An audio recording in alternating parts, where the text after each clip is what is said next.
Hi everyone, I'm Susan Mulvihill and welcome back to my vegetable garden. You're probably wondering what in the world I'm doing with this plastic gutter out in the middle of the garden, but we are going to plant peas in a very unusual way this year, and it involves gutters. So I'm so excited to try this year, and I thought it'd be fun to share it with you. So let's get started. I first wanted to explain what the concept behind all of this is. A while back, my husband and I watched a YouTube video. It was produced in England, and what they were doing was they were starting their peas in a gutter and then transplanting the whole lot out into their vegetable garden. And at first we thought, oh, that's really funny. And then we thought, wow, that's kind of an ingenious idea. What I typically do is I start my peas indoors, and that's because, first of all, I get great germination due to controlled conditions indoors, but also I have a lot of birds in my garden that love to peck at freshly sprouted seeds, and so I like to get them off to a good start before I put them out in the garden, and then they're large enough to fend for themselves. Well, when I transplant them out into the garden, you know, it's digging a hole, putting in a single plant, a couple inches away, putting in another plant, and so on, and it's very tedious. So what these guys in the video did is they would just take the whole gutter out. It's filled with soil with the little seedlings in it, and then they just slid the whole thing into a trough, and so there was no individual making of holes and planting each plant individually. I love that idea. So what we did is we bought two 10-foot long vinyl gutters. We just trimmed them to 45 inches in length because our beds are 3 feet wide by 8 feet long. And so we thought if we did two 45-inch long pieces per side, that would be much easier to manage than a 10-foot long or an 8-foot long piece. So the next thing to do is to get them planted.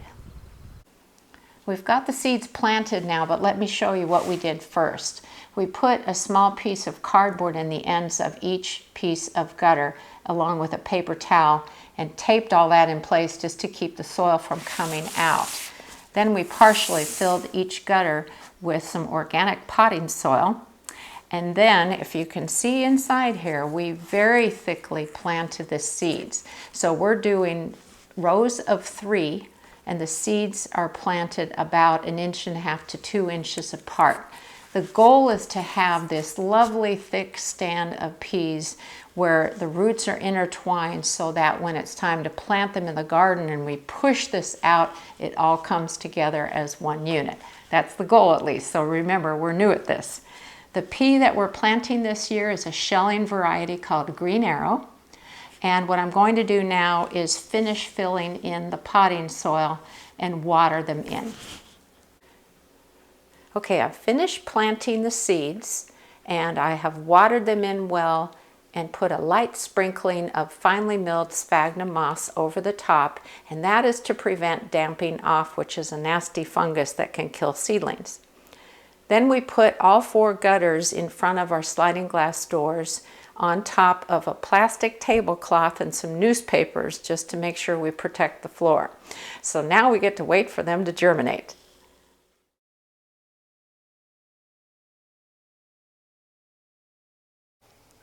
Alrighty, it has been a week and a half, and look how great the peas have germinated. I'm really tickled about that.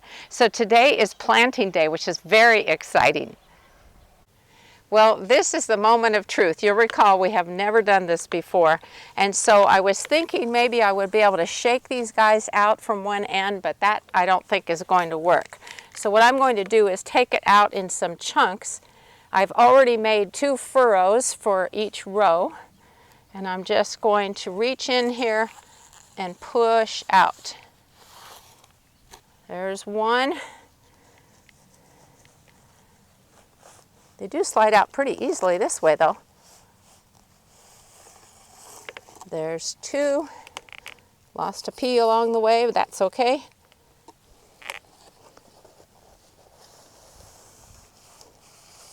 There's that one, and I think I'll just slide this one out this way and scooch it in.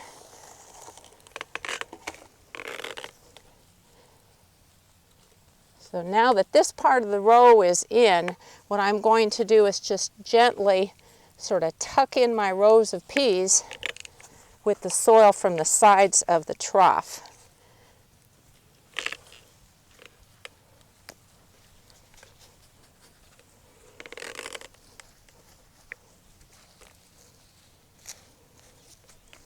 Well, that went fairly well. Let's see how the next one goes.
Yes, I got them all planted in like 2 minutes. This is awesome.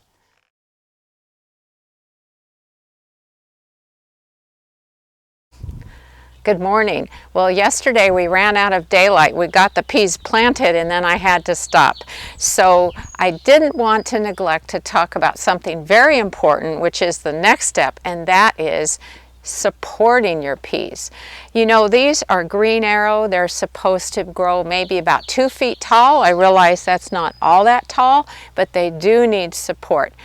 Also, there is a type of pea called bush pea, and usually on the seed packets they say they do not need any support. Don't believe it. I grew some a few years ago and I thought, oh, that's so cool, I don't need to support them. Well, they grew up to about this tall and then they all fell together in a heap, and that was horrible to harvest from. So my advice to you is to definitely choose some type of a support for your peas.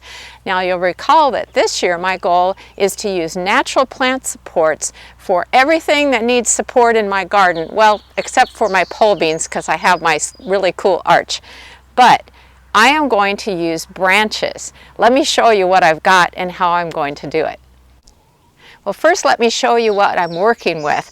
These are some prunings from an old apricot tree that we have, and I thought this would be ideal. It's got a pretty color to it, they're nice and straight, and so let me quickly show you a photo of what I'm kind of going for. It's something that I saw in a garden in England last summer.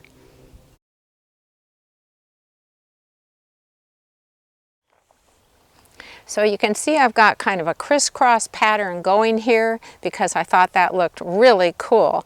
But I'm also finding my way on this because I've never done this before. I realized as I got going that probably what they did in that English garden was they did all the stakes that face one way and then they came back and put all the ones that went the other direction. So that's what I'm going to play with. At first I was trimming the tops of the branches as I went, and now I realize it's probably smarter to do that at the end once I see what everything averages out to be. But the important thing is to be along the edge of the row of the peas and also to push the stakes in deeply so that they really are anchored well. I did figure this out, and this is going to look so cool. So what you do is you put in all the stakes that face one way first, and I'm spacing them about 6 inches apart at the base, and then you come back and do all the stakes that face the other direction. So now what I'm going to do is trim these down a bit. I certainly don't want to be running into some of these tall guys every time I go by the bed. Now, if you're curious about what is under the covers in the 2 beds that are next to the pea bed, we planted some lettuce seedlings yesterday, and these are Walla Walla sweet onion starts. And because our temperatures have been dipping down towards freezing for the last few nights, I've been covering them with floating row cover, which gives a few degrees of frost protection. As a matter of fact, we have a few more nights that are going to dip down towards freezing, so I'm also going to cover these peas, which will be a little bit challenging, but I certainly don't want to lose any of these babies after all of this work. This gives you a little bit different perspective on how these supports look. I have a few that are kind of heading off this way, and I was toying with the idea of maybe using a little bit of twine just to put a couple of them together. Or I might wiggle the stakes a little to see if I can get them in a little bit straighter, but I'm very happy with how this works. So be sure to save your prunings because that was a free support for them and it's going to look really cool. Now you don't have to start your peas in a gutter, and you could start them indoors in a regular flat, or you can start your seeds outdoors directly in the garden. When you have a cool, wet spring, and that's certainly what we're dealing with this year, you just get such better germination indoors. Out here, a lot of times the seeds will rot and just plain not sprout at all. And so this way I get the most bang for my buck as far as the seeds go. I'm tickled with doing this gutter method. It was very quick. I have a nice thick stand of peas. I don't normally grow them this closely together, but I've seen that people can do it, and so I'm real interested to see how they do.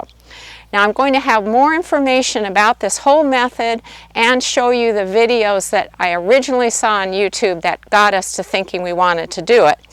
And that will be on my blog, susansinthegarden.com. I hope you had fun watching this. See you next week.